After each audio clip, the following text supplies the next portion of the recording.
This is Eros, and he's going to help us learn how to braid a tail today. These are the tools we'll be using today. Some yarn, one piece longer than the rest, some scissors, and a pull through. First, we're going to comb out his tail. I always brush the top a little bit, and then when you get to the longer section, I start at the bottom to work out any knots without pulling out too much hair.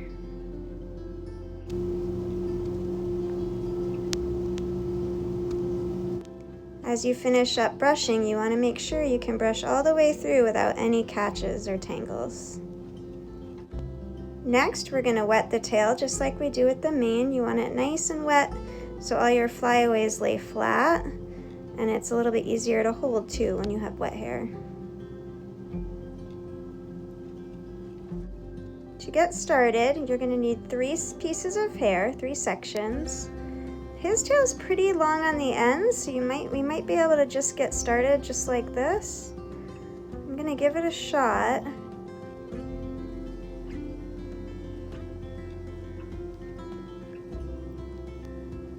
But see here, it wants to twist. It's not really working. So what we're gonna do instead is we're gonna make 2 little braids on the side, and that's gonna get us started a little bit better. It's gonna give me more to hold on to, and it's going to be easier to keep the braid straight because I'm not going to be trying to hold too small of a section of hair. So we're going to braid these little braids just on the side.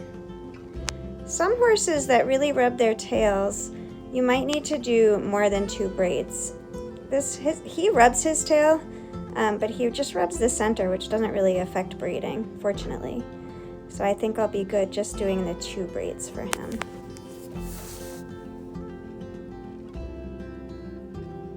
You're going to tie it off just like you do the main braid, a little loop and pull through.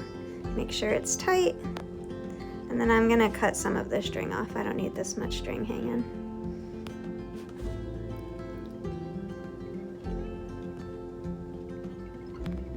Now I'm going to do the same thing on this side.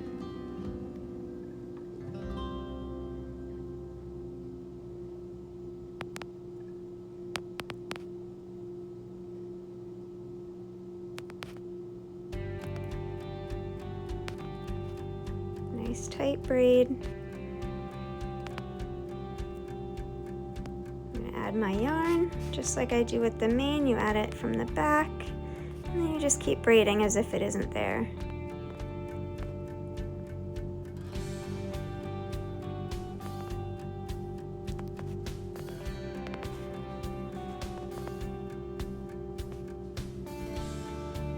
And we'll tie it off, make a loop, pull it through.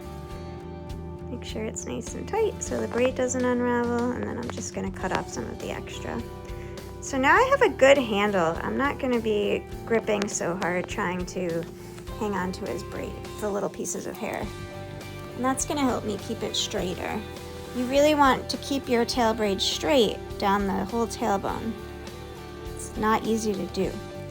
So now as we're braiding, it's just like a French braid on a person. You're just going to add a little bit of hair from the sides, and you want to make sure you're getting them from the base of the hair, which is like the back of the tailbone almost, the sides more than the back. You want to be careful that you're adding the same amount of hair each time so that your sections that you're adding are nice and straight on the edges. If you take too big of a chunk, you're going to get to where the sections are pointing kind of down because the braid's going to be thicker than your sections that you're adding.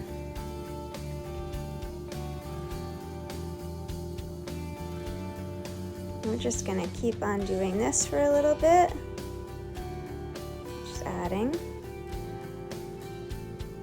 As you add hair each time and you grab the piece underneath, you want to make sure that you're getting just the sections that you're braiding. You don't want the hair getting tangled underneath in there. So I'm always careful just to grab the section I want.